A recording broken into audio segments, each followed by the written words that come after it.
Welcome to this episode of the What Happens Next interview series, available on YouTube and on our podcast. I'm really pleased to be inviting Jessica McGregor Johnson onto the podcast to talk about that really important transition. We talk about quite a lot on What Happens Next between what you're up to now and what you want to do in terms of that next stage of your life.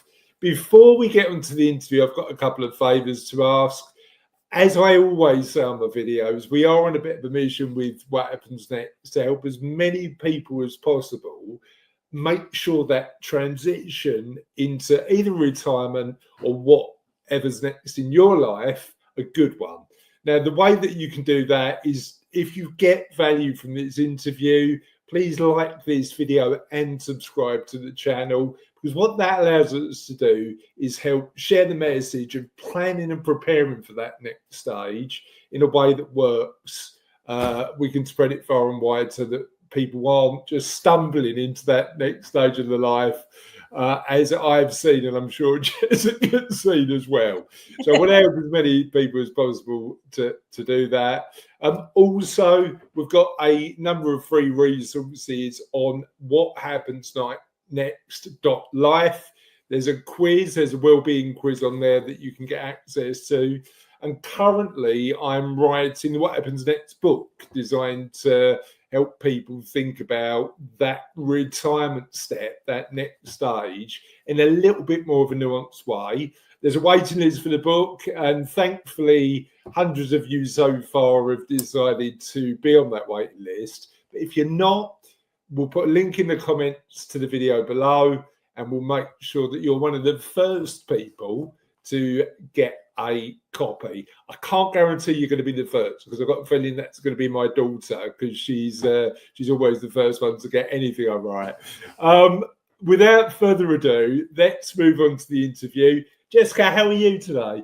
I'm very well, thank you. Yeah, doing well. And tell me about your week. What have you been up to this week? Well, I've been doing a variety of things. I mean, I live here in the south of Spain, and so I'm very lucky to have decent weather in the winter. So I'm quite an outdoors person when I'm not working. I've got a horse here. I do cold water swimming in the sea. I go sailing when possible. So I'm quite active. So I've got that lovely thing where it's up to me what hours I do and when I do them, so I can fit in the fun stuff when I want to. So I've had quite a bit of fun stuff already this week. So have you been in the water, and have you been on the horse? I've been in the water. I was on the horse on Sunday, and I'm hoping to sail later in the week. It's completely dead calm at the moment, not a breath of wind. So we just do need to get some wind up, but not too much. Love it. I was at book launch last week about the hormones in our body, the chemicals in our body that effectively improve our well-being. And this book was called Dose, because it was dopamine, oxytocin, serotonin, and endorphins. Yeah. And it was a really interesting one, because my wife, we live by the coast, and my wife, not in January, funny enough, but likes to go out cold water swimming. And apparently there's some real health benefits to doing that, right? Yeah, physical and mental, actually. It gives you a very mental boost. So I've seen documentaries where cold water swimming has been used to help people with depression. Yeah. When they feel their depression coming on, they can go cold water swimming, and they just get all those endorphins and feel better about life in general. Yeah, and it's incredibly good for your immune system. Yeah, no, I agree. How cold is it in southern Spain, though? Because it's like sort of cold and a little bit warm. It's 15 degrees, so it feels cold. You can stay in about 30 minutes. I swim for about 30 minutes, and then I'm getting really cold, so have to get out.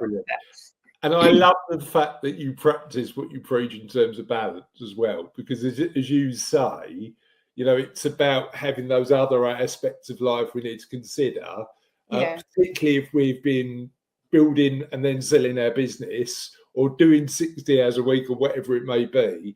That next stage, and we're certainly not, when we think about what happens next, I don't think, I think the answers, as we've discussed before, come from what you want to do. But actually, a lot of people that I speak to in my role, and I'm sure in your role, are looking for a bit more balance. Yeah. A lot what of do you time. think? Yeah, I mean, I work with people who are coming into retirement, but I also work with people who are halfway through their careers. And they come to me because I've got a retreat called Get Unstuck, because they're stuck in one side of their lives and they haven't got another side of their lives at all, actually. So they actually have to work out how they can put themselves back into their lives and have some balance. And I think it's crucial. Otherwise you just burn out. You see so many people just exhausted by what they do. Yeah, I think it's such an interesting one. Now we could carry on, but I want to make sure that we give our viewers a really good insight in terms of you. So tell us a bit about you.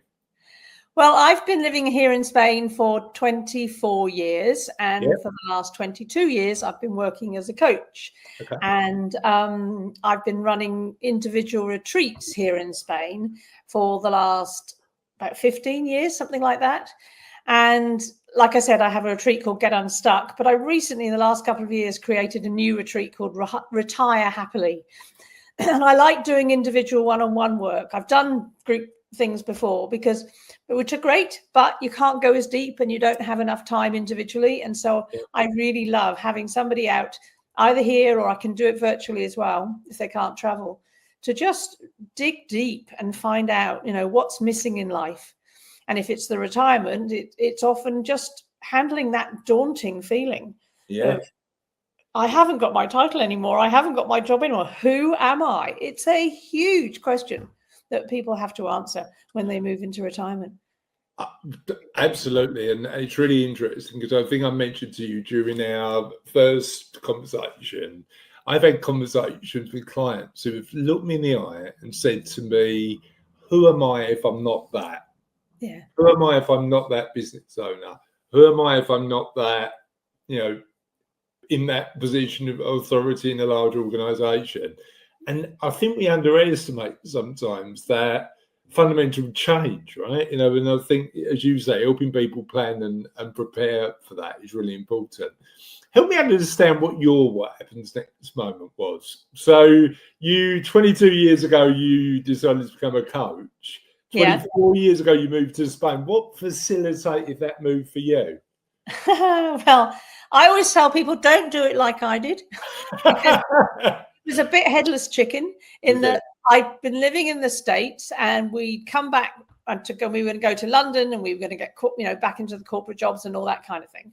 And then we came to Spain on holiday and went, oh, this is nicer. So it was January, because if it was, I don't blame you. Yeah, it was March, which was about the same. And it was just that moment of realizing that we had a moment of choice and a window of opportunity. And I think that's a lot of what stops people even allowing themselves to think things can change, because they're so embroiled in life. How do you get yourself out? And we were very lucky in that we hadn't got embroiled yet. We were completely free of all commitments. And so it was a much easier decision to make. And it involved, becoming self-employed as well. And that's a huge shift, because you've got to get used to that idea that you are 100% responsible for the money that comes into your bank account. Nobody's going to pay you a salary anymore.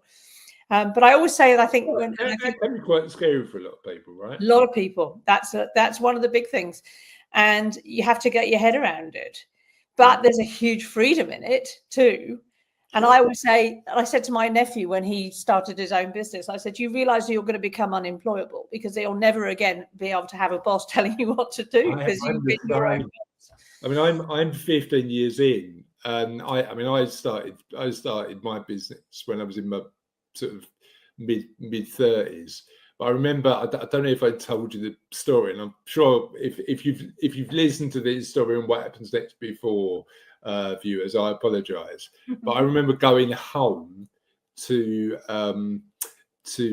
speak to Cassie, who we were both employed at the time. I remember going home to speak to Cassie, and she said, what are you doing thinking about starting a business? You're absolutely bonkers. You've got this really decent job. And it's because we were always acclimatized, and that's another conversation, is it? Are we acclimatized to retire in one way when actually it doesn't suit us? Yeah.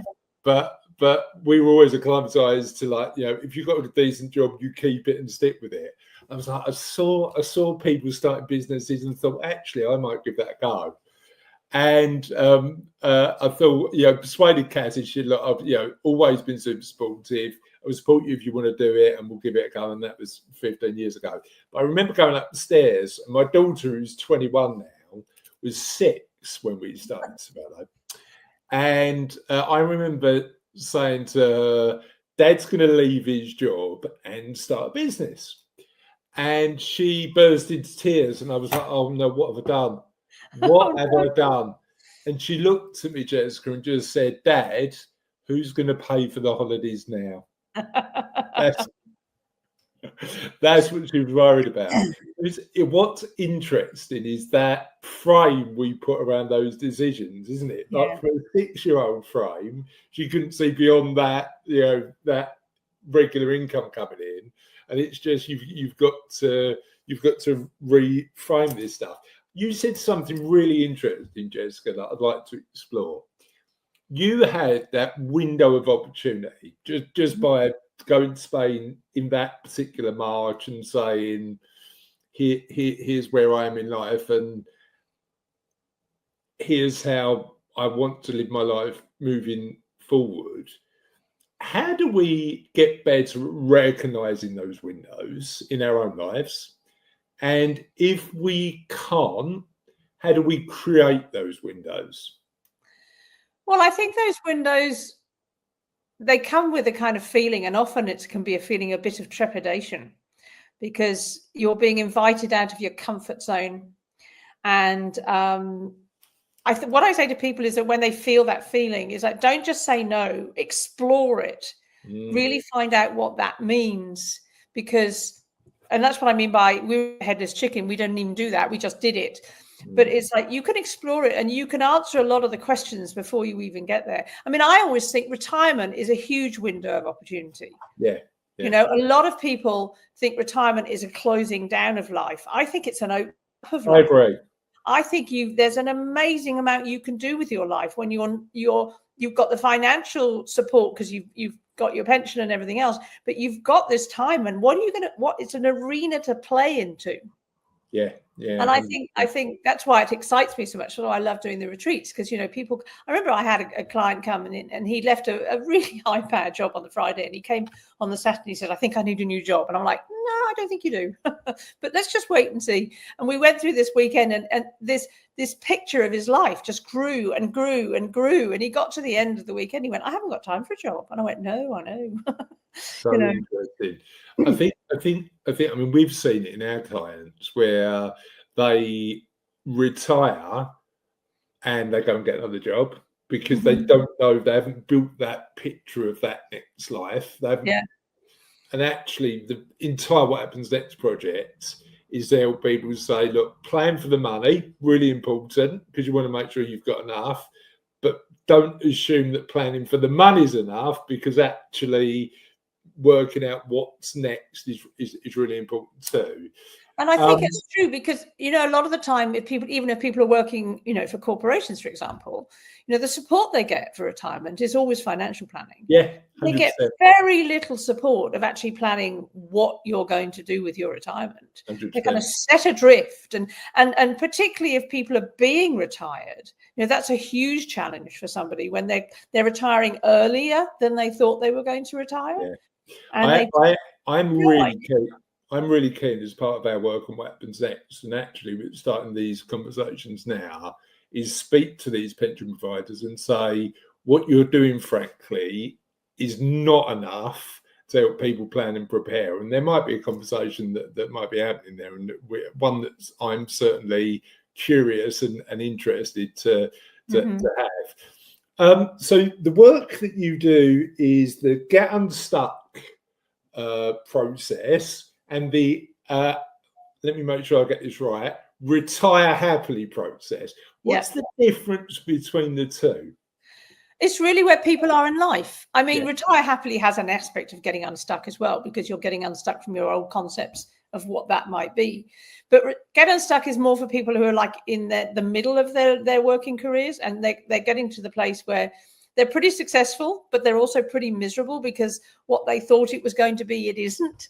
And like we said earlier, they've got no life. It's all work. And that's about rebalancing life. And sometimes it might be about changing careers, but not always. It's sometimes, more often than not, it's who you're being in your life and decisions that you're making.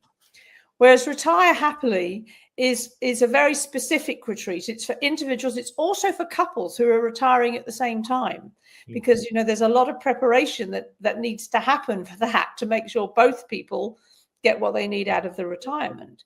And I call it Retire Happily because some people aren't very happy about it. So the act of retiring, we need to happily retire, but it also means as you go forward in your retirement, you are happy with what your decisions you've made.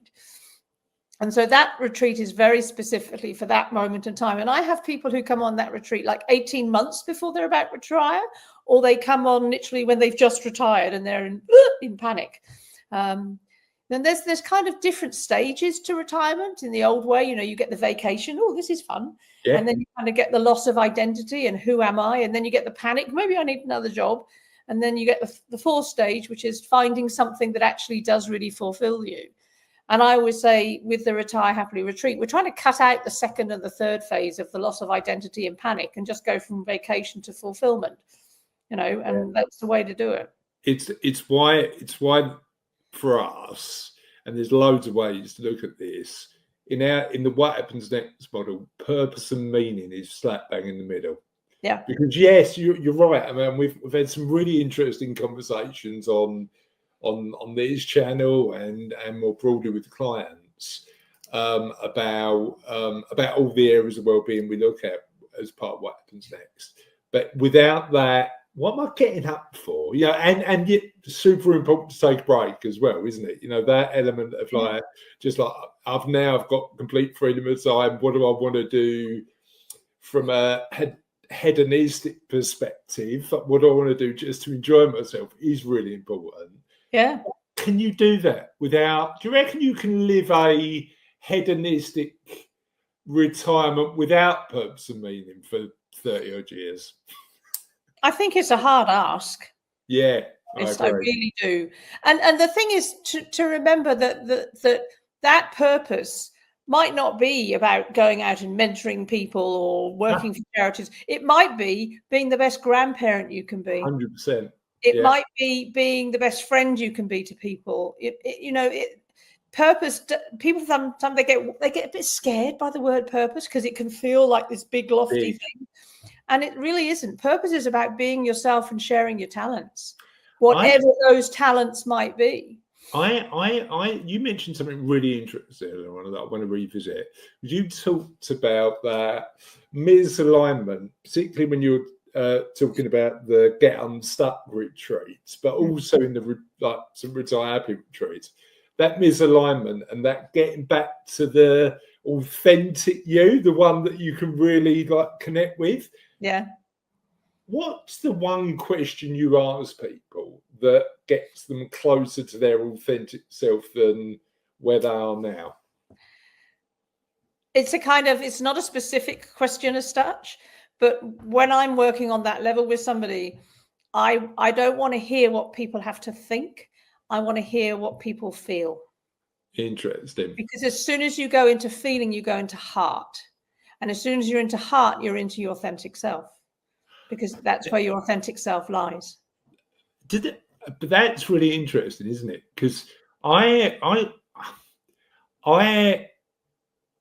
as somebody who's a thinker, right, I often struggle with that. So I had a really interesting conversation with a friend of mine about spirituality the other day. Mm-hmm. And I don't think I'm particularly. I get a sense of awe. I get a sense of looking at people enjoying themselves at a concert or nature. I get a sense of awe, but it's not linked to any sort of organised religion in any way, shape, or form in my mind. But I think probably more than I feel. So, and I want to intellectualize stuff. So how do you take somebody like me who's always going back to that thinking mode and get them to properly think, like sort of make decisions from an emotional perspective? How does that work? Well, I mean, it's part of the conversation that you have. But for me, just to backtrack a bit, I don't think spirituality is the same as religion. I think spirituality is very, very personal. It's your personal connection to your own spirit. And when I have somebody who's stuck in the thinking mode, there is a way into the feeling mode that we don't know, which is through the physical sensations in our body. So, for example, I'll say to somebody, how do you feel? How would you feel if you were facing a tiger? And they go, oh my God, I'd feel tense in my stomach, and I'd feel butterflies and this feeling of, fear would arise in my body. I said, okay, that's your feeling body. Now you just have to translate that.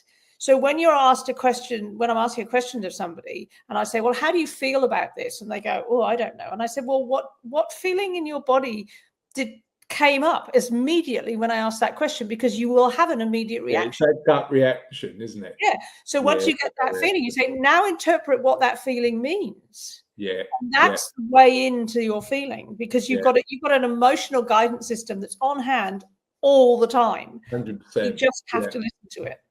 Yeah, 100%. I completely get that, and I get that perspective. And it's really interesting. So tell me a little bit about how your events run. So how long are they? What do people do? They fly out and see you? How big? There's no groups. It's individual, right? Individual. So help me understand how it works. So somebody who phones you up and says, Jessica, I need your help. I'm ready to retire. I'm petrified and I need to get clarity. Perfect client. Okay. So it's a long weekend. And I've had people say, can we come for a week? And I go, no, believe me, you'll be talked out after 2 days because there's just the two of us. So people normally arrive on the Friday afternoon, say it's over a weekend. They can come during the week too, doesn't matter when. And I rent a house up in the mountains where there's very little internet coverage. So you haven't got your phone to distract you. And I always say to people, put it on airport so you can take photos, but that's it. Because you just want to be in this wonderful cocoon. And being up away from normal life is a first step to coming back to yourself and hearing yourself better. And then for the 2 days, we have kind of like a long session on the first morning. And then we're together in the house all the time, but we're only in session twice a day. Otherwise, it would be just all too much. And somebody comes to give you a massage on the afternoon of the first day to chill you out after that, all that headspace stuff. And on the second day, if they like walking, we might walk up in the mountains and carry on the conversation there. And I don't have a set program that I take people through because everybody's different. Yeah. Everybody comes with a slightly different question, with different belief systems, with different limitations. So I've got a toolbox that I'll bring out different tools when I need them. But we start talking. But before people come, I get them to do a preparation exercise that looks at 9 areas of their life. And it's the wheel kind of exercise. And you have to say, what is it, at 5 or a 10 or an 8 or 2 or whatever it is. And what that does is that we rarely do we sit down and actually review our lives and kind of work out where we are. So it's a very revealing exercise, and it's the starting point. And so, because when I do the retreat, whether it's a retirement retreat or the Get Unstuck retreat, there'll be a burning question, but you want to take in all areas, because if you're not changing one area of your life, we don't live in compartments. It'll have a knock-on effect on all areas. By the end of the retreat, we want to have looked at all 9 areas and worked out what needs to change in all of them to actually answer the initial question. And what are the 9 areas? So the 9 areas are, I can never know them off by heart. Here we go. I'll try. Home, career, money, friends, spirituality, personal growth. Why can't I think of any more? So you got me on the spot now. So yes, home environment, physical, fun and recreation, contribution. So there you go. Love it. Absolutely love it. And do you find that for your guys who are stuck, who are in their 40s or 30s, who have like got to that stage in their career and want to get unstuck, Do you find that they're, if you take their wheel of life, the stuff that they're focused on, is that different to the guys and girls who are thinking about stopping work or retiring more happily? And if so, how does it differ? No, I think we all have a wonky wheel. I mean, nobody has a wheel. Everything's at 7 or everything's at 4 or 5. So we all have wonky wheels, and I don't think I've ever seen a wheel as identical. We all have different wonky wheels.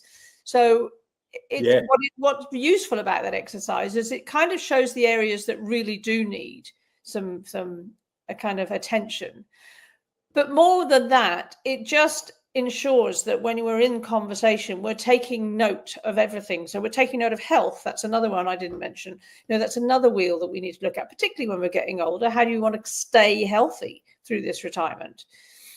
So it's just a very useful starting point, and make sure that every area of life actually gets a look in, whether you're making a change midlife or whether you're making the retirement change. Yeah.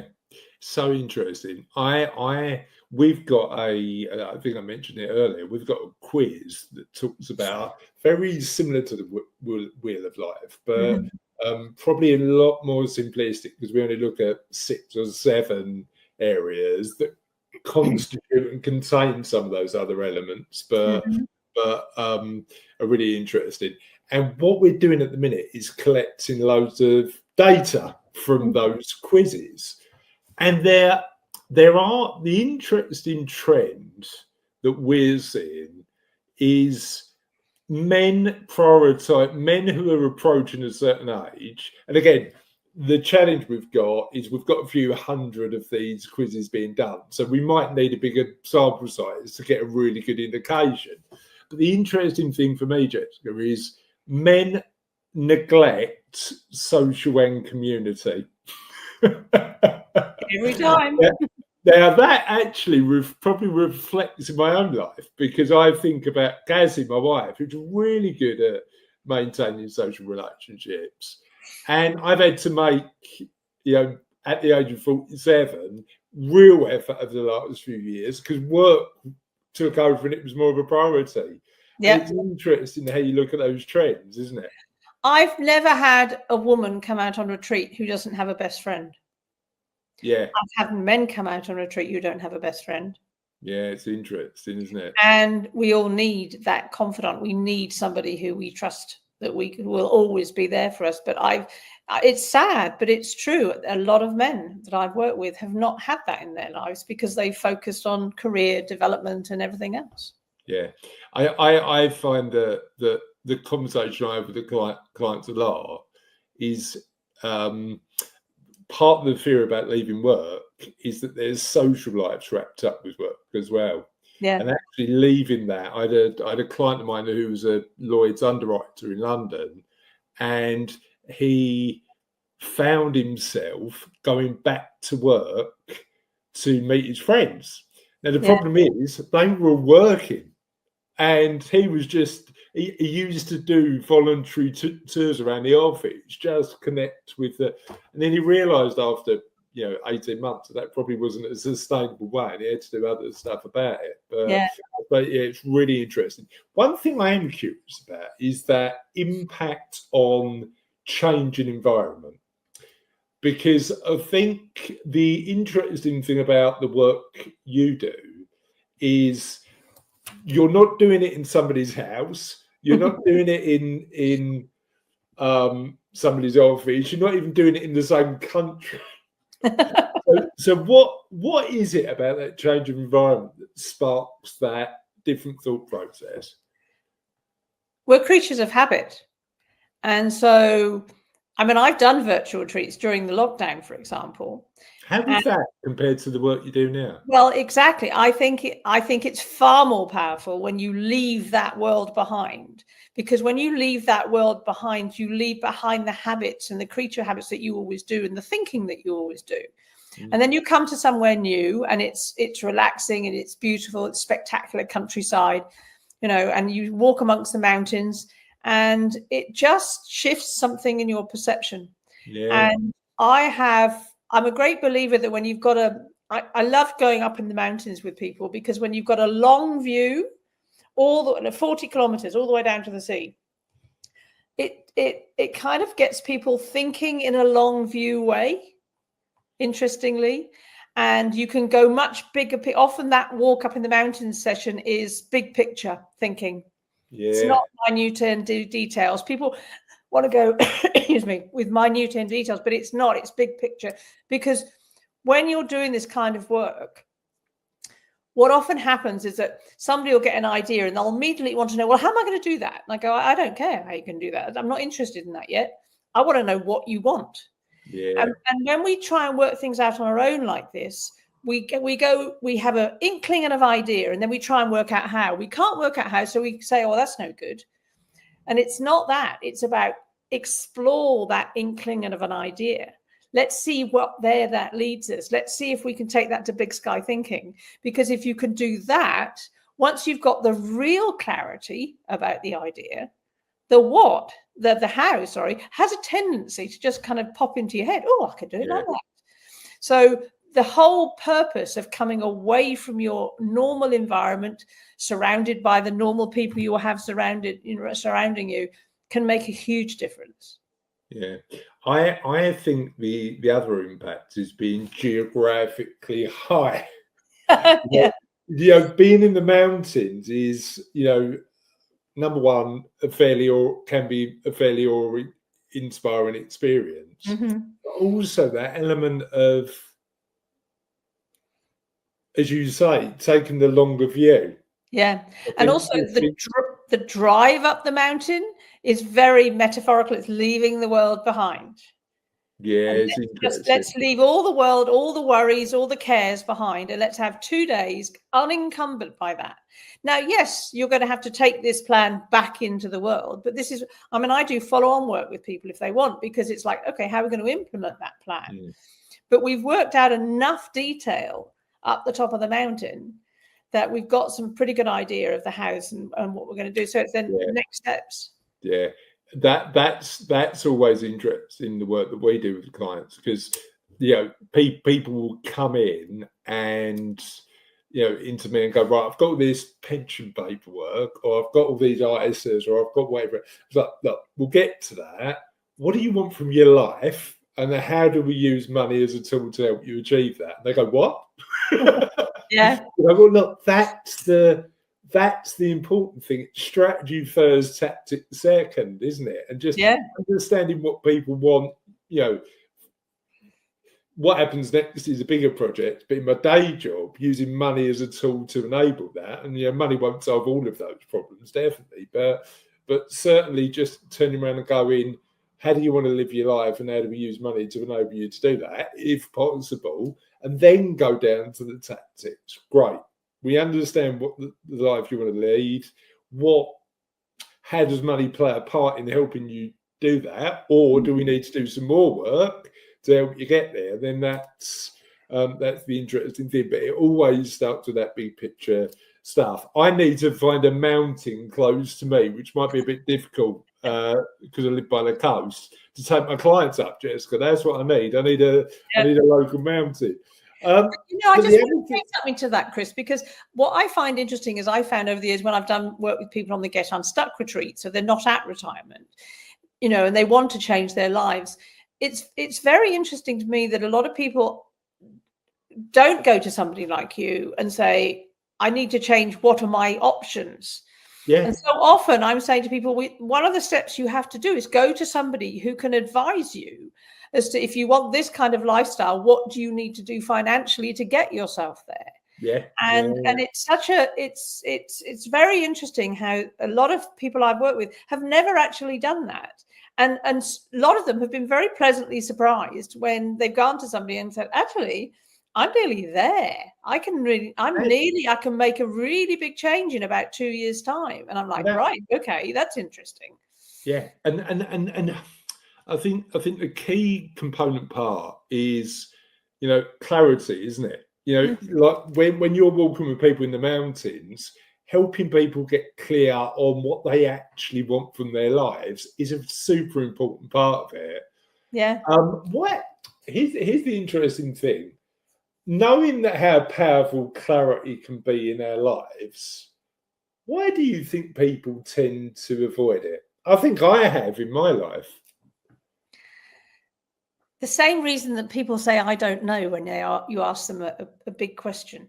And the reason is because if you have absolute clarity, or if you hide behind, I don't know, it's the consequence of knowing. So people avoid clarity because if they really knew, they wouldn't have any excuses left not to do it. Yeah. It's safer to stay where you are, isn't it? That's the thing. It's that element of going, oh no, I need to do it now because I've said to myself I have to. Yeah, exactly. It's an interesting one. Talk to me a bit about. So we've talked about being up in the mountains, but I know you mentioned earlier that you go out walking with your clients as well.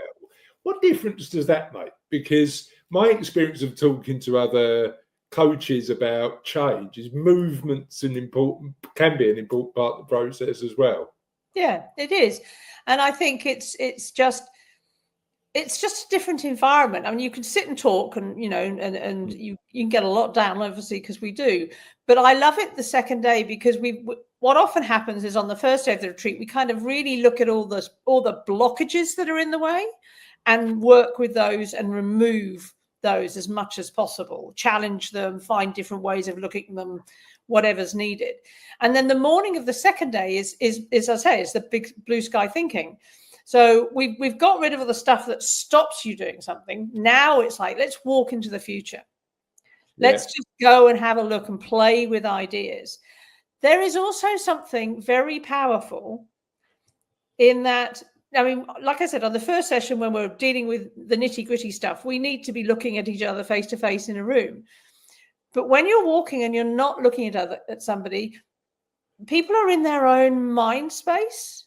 They're not having to hold eye contact. They're not having to look at my reaction and see what I'm thinking and all that kind of stuff. They're literally in their own space. And it's when they're in their own space is when they start to get inspired. Interesting. One thing you said there that I want to revisit is blockages.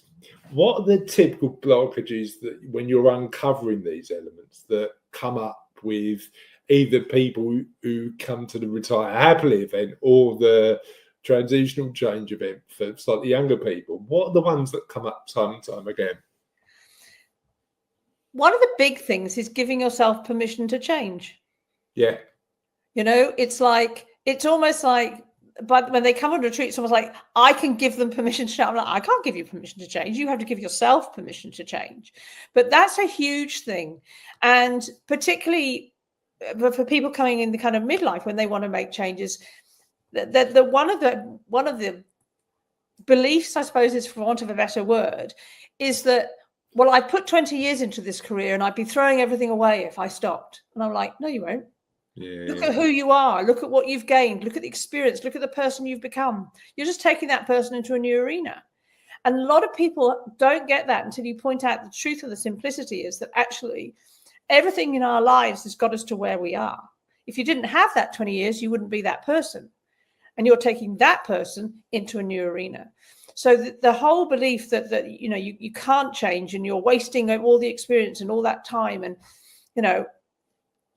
I mean, it's a fallacy, but we have to blow those fallacies out the water. I had a really interesting conversation with a client about that because we were talking about this, and we got to a point where I said, "You do realise you're not your job." And he went, "What?" And he went, "Well, you're not. You're a man with a bunch of skills that applies themselves to that job. But if you moved away from that job, your skills won't change, your knowledge won't change, your who you are as a human won't change. What would change is his title, and parts of his identity that he was proud of, committed to, all that sort of stuff. And I think that's difficult for us, right?" Yeah, absolutely. And it's very powerful when people realize that. I was talking to a CEO recently, and he said something, and he said, "I just really need this job." And I said, "Do you need it or do you want it?" Because there's a huge difference. Yeah. If you need it, you become the victim of the job because he was had no work-life balance. If you want it, then you can change it enough to make it what you want. But it's realizing that we have choices. Yeah. That we can make personal choices in our work and in our life that suit us, actually. Yeah. And I think that's really important. Yeah. I 100% agree, and I've met a lot of people in positions of pretty like high levels of authority in their professional lives that should have the flexibility and freedom to sort of pick the good bits and delegate the rest. Yeah. And you always wonder why people don't, because then they're and it's interesting. I think this is my challenge with the word retirement at the minute, because actually, and Jessica, you're an example of this, and hopefully so am I. Meaningful work can play a part in our later lives, right? Yeah, I'm not retiring. I'm doing less, but I'm not retiring. Yeah. It's like I love what I do, but I think that's the thing, and I think it's important to know that if you want to carry on, you can, but you don't have to, and you can create something totally different if you want to. And this is one of the reasons I work with couples in retirement, because I think it's really important that both couples, both members of this relationship, for want of a weird terminology, is need to actually look at what do they want out of the retirement. What kind of things do they want to be doing? You know, I wrote in an article recently, you know, one of the most important things about a couple's retirement retreat is to make sure you don't drive each other up the wall when you stop work, because you've not spent a lot of time together like that for a long time. So how much time do you want to spend together? What kind of things do you want to do together? What do you want to do independently? How is this life, this new period of life, going to look like? And that's very important. The interesting thing is there is an element of suck it and see, though, isn't there? There is an element of, you know, you can have these plans. And again, I'd love to hear your experience, but my experience is there's an element of experimentation where people are going, what fits? Yeah. Because sometimes you don't know. So you might have these big goals and plans and aspirations, and certainly, you know, I'd encourage people to go, yeah, let's do that stuff. I also think there's space and room for just trying stuff out and seeing what fits. There's a great book that I've recommended to a few clients, and I've bought a few clients over the years, called Design Your Life by Bill Burnett. And he's a real advocate of that design thinking process of low cost experimentation. So we were talking about it earlier, right? So we were talking about sailing before we came on, and I asked whether you had a boat, and you said, no, I like sailing, but I want to try it. Now, I live near the coast, and I want to do a bit more sailing in my life. The low-cost experimentation route to that, to see if I'm going to enjoy it, is take a couple of lessons and see whether it fits. Go be a cruise. How does that play a part in that retire happily bit? How do people experiment, and how do you encourage that if you think that's a good thing? Well, I think a lot of the times it comes out from what people are saying, and I'm a great believer that we do need to experiment. I'm also a great believer we do need to plan, and the reason I think it's a plan is because it gives us momentum moving forward. Often those plans will change as we try things out, but if we hadn't planned and started our way along the plan, nothing would have happened.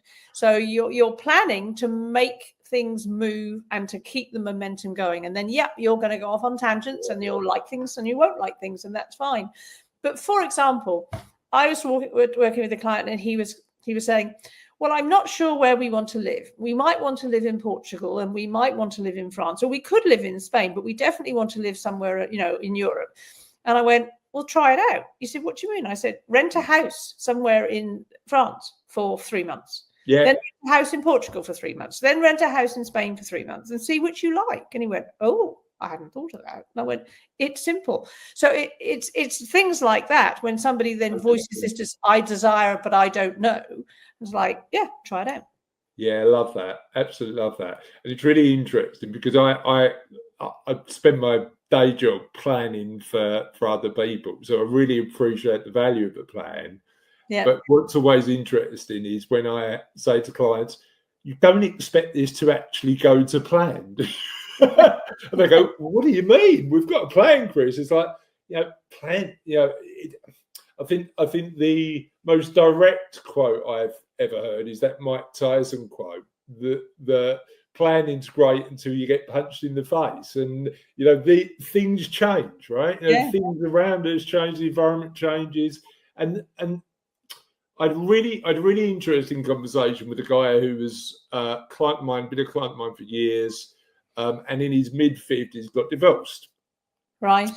And I picked up with him for a call whilst he was going through this. And he said to me, all of that planning, Chris, was pointless. And I said to him, I know why you're saying that, but we did talk about the fact, and we couldn't have anticipated that when we first put your planning in place. Right. But I know from my experience that the best thing we can do when you're ready and when the headspace is right, because at the time it wasn't, is we replan.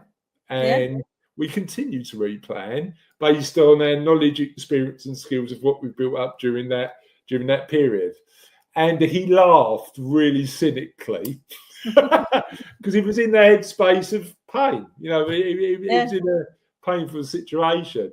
And then it took about 2 years, and we were checking in on him every few months. And he phoned me one day and went, right, I'm ready. And it's interesting how that transition happens. But plan, but don't treat that plan as gospel.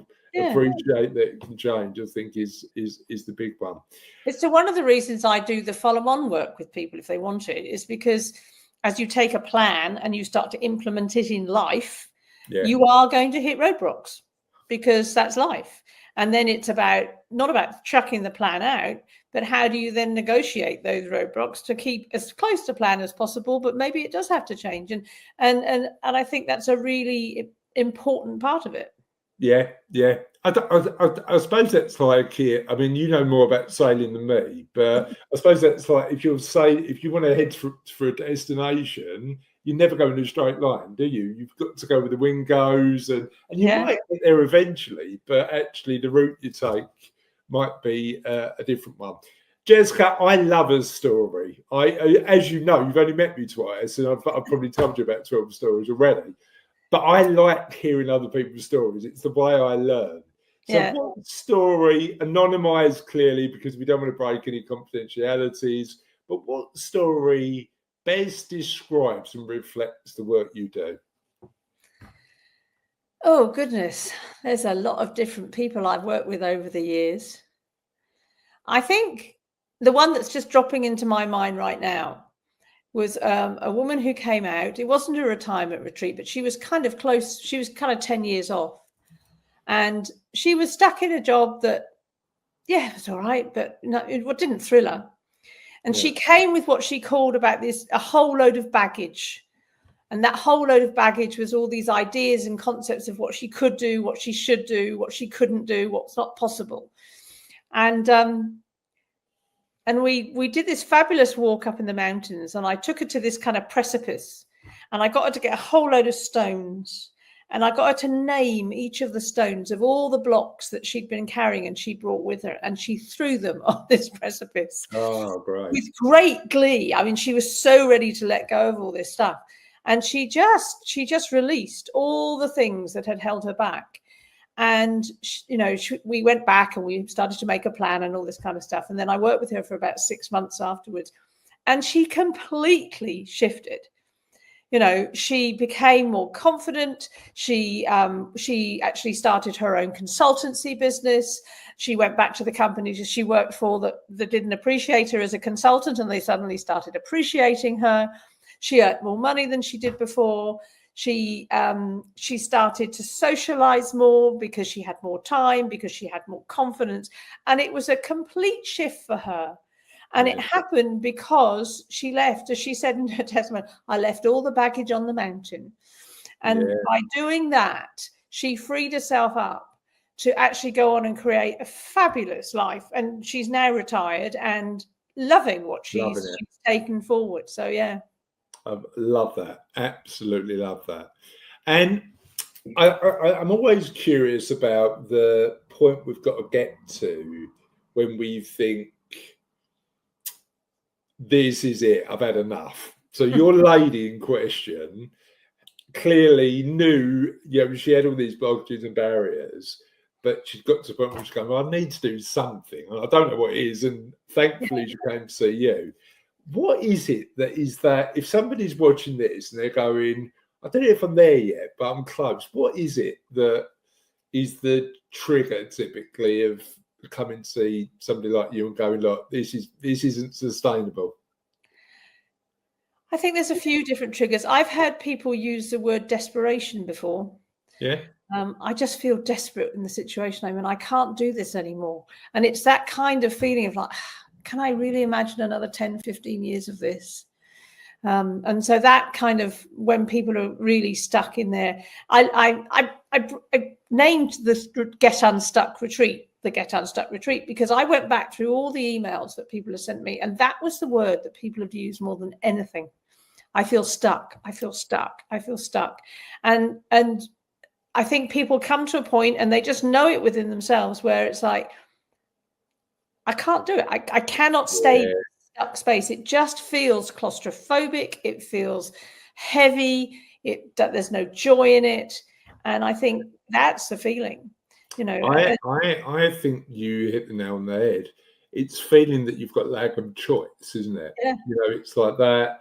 What else where else do I go? And I think that's when people probably reach out for help. I suppose the bit we want to do with the education piece and what happens next is help people understand that they've probably got these options earlier than they think.